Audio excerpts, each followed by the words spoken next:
Welcome to Jazz Time. JazzTime.com is an online store that buys, sells, trades authentic luxury watches. We make these videos so our customers can easily choose the best watch for themselves in the comfort of their own home.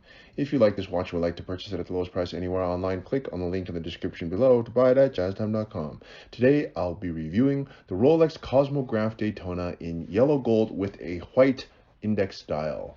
I'll tell you about a little bit about the history of the Daytona, then tell you about where this watch stands in the lineup of other uh, similar Daytonas, then tell you about the case bezel dial bracelet movement, finally try it on and give you my thoughts.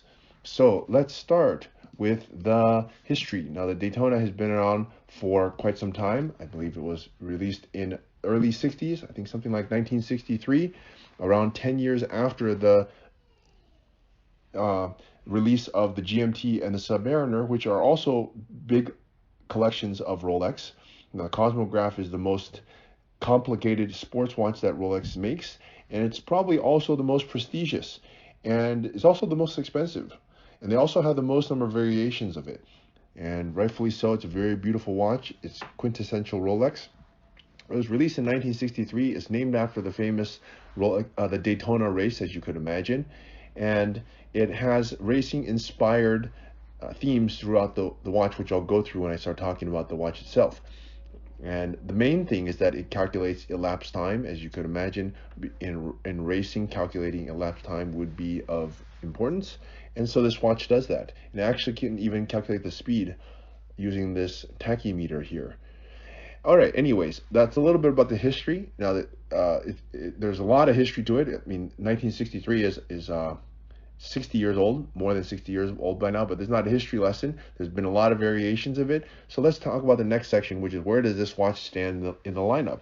Well, there's been many generations. Every generation of Daytona is approximately, just as an estimate, around 10 years.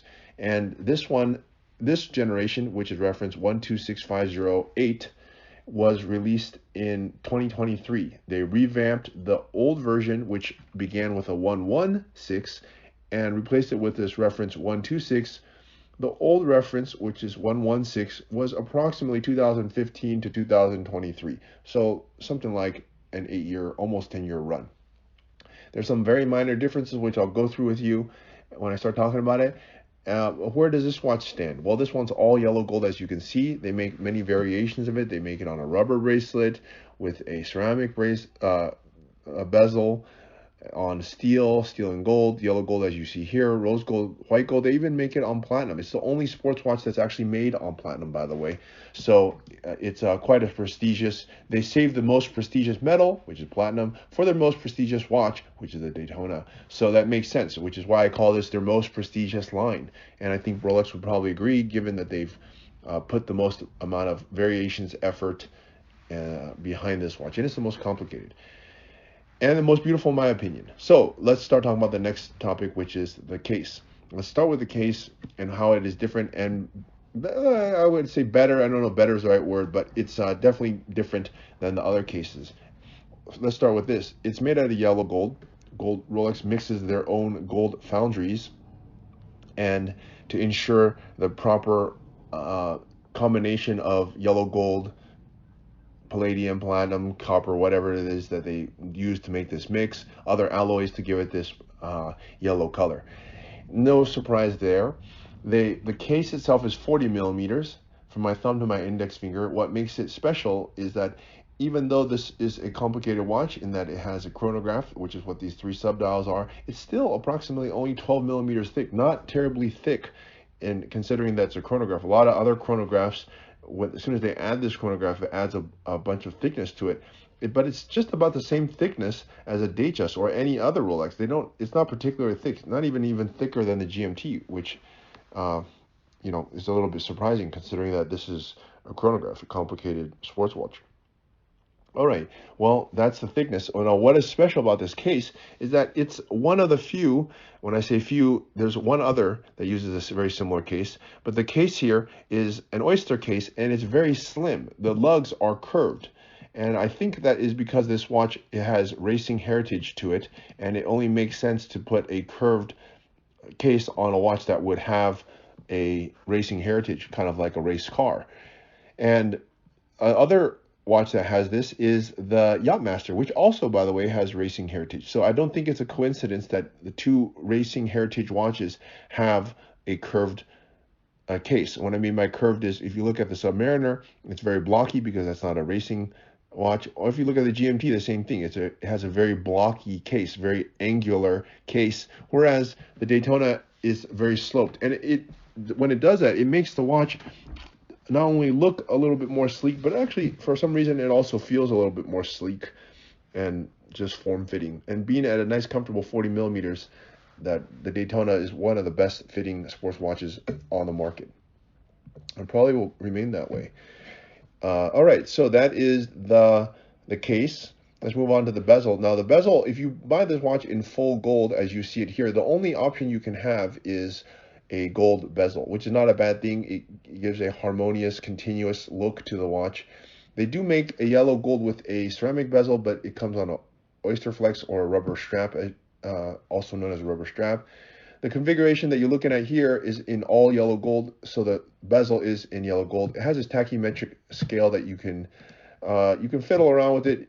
I mean, you can't move it left and right, but you can use the timer somehow to calculate its elapsed time. To be honest, I don't really know how to do it, so I can't show you how to do it here, but you could do it. All right, so let's move on here to the that also has not changed. The case, actually, the case has changed from the previous generation. It is a little bit thinner, and the right side and the left side are even. I believe on the old versions, the right side was a little bit, or the left side was a little bit thicker than the right side. Not by much, but by a little bit, and that was to offset the pushers. They no longer do that. Both sides are actually even, which in my opinion makes the watch look nicer and more streamlined. The bezel also was not changed. Here is the change though. In the newer version, which is what you're looking at here, the dial is more sleek, even more sleek. And it is more throwback vintage than it was before. On the older generation, the hour markers were shorter and fatter. Now they are longer and skinnier. The hour markers, that is. And also the subdials before were thicker. Now they are thinner.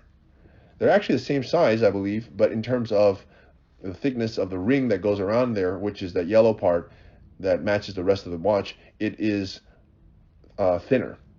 It's a very nice touch, if you ask me. It accentuates the subdials as opposed to just putting them all in white, all right, which made it a little bit difficult to see. Now you can see it better. And it matches the rest of the watch. Very nicely done. All right, that's the dial. Let's move on to the bracelet. The bracelet also is unchanged from previous generation. There was really no reason to change it. I don't think they will change it in the future. I see nothing wrong with it, and I think Rolex also sees nothing wrong with it, and there's actually nothing to change on it. So it is a beautiful oyster bracelet. There is no other option for this if you want a metal bracelet. It's all in yellow gold. It has a comfort extension 5 millimeters, and believe me, you will need it because your hand will expand and contract throughout the day, and it helps to keep the watch fitting perfectly without the use of any tools. Okay, the movement here has also changed from the previous generation. The old generation had a movement that I think the power reserve was not as long. The power reserve now, let's check this on their website, it says 72 hours. The old one, I think it was like 50 something, around basically 2 days. Now it's 3 days. They improved it by quite a bit. The caliber is now a 4131 move caliber. The old caliber, I believe, was a 4130. And the one even before that was a 4030, which was the Zenith. So this one is only 3 movements away from the Zenith movement, but it is quite better. It is quite a bit better in that it has a higher power reserve, a nicer finish, is more modern, it's more precise. And on the most prestigious model, which is the Platinum model, they even use an open case back so that you can see the cutout rotor, and it's a beautifully done movement as you could expect. Anything done by Rolex generally is top of the line, and it definitely looks top of the line, on par with any other Swiss watchmaker, maybe even better. Okay, all right, so that is the movement. Let's try this watch on my wrist. Now, I'm 6 foot tall, 200 pounds. I have a 7.5 inch wrist, as you see. The Daytona looks very nice on me. 40 millimeters does not look too big or too small. It's perfectly sized, if you ask me. And look, if you like this watch, please go to jazztime.com or click on the link in the description below. I really am a huge fan of the Daytona. I think it's Rolex's best sports watch. It's beautifully done, sleek, can be worn. It's just like an everything watch. Can be worn with a a formal setting, like with a suit, can also be worn in a sporting setting or a luxurious setting. It really can accomplish all of that. And not a lot of watches can do that. Definitely the Daytona could do that. So, look, if you would like to buy this watch at the lowest price anywhere online, click on the link in the description below to buy it at jazztime.com. If you want to find out more about the watch you just saw in the video, you can just click below on Show More to see the full description. Then you can check the link next to Model as seen in video, click on it and you will get to the proper page where you can see all the details. If you're watching on the mobile phone, you have to click on the arrow down on the right hand side below the video to see the full description. If you like this video, please give us a thumbs up. If you would like to share this video with your friends, you can use the share button below and share it on any platform you like. If you have questions, constructive feedback, want to tell us about some mistakes or misspeaks, just write a comment below.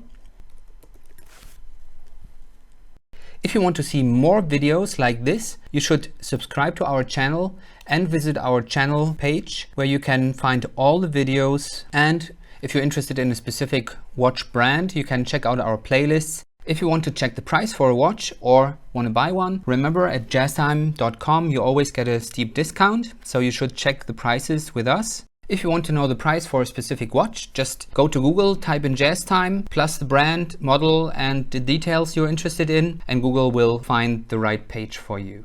Thank you for watching.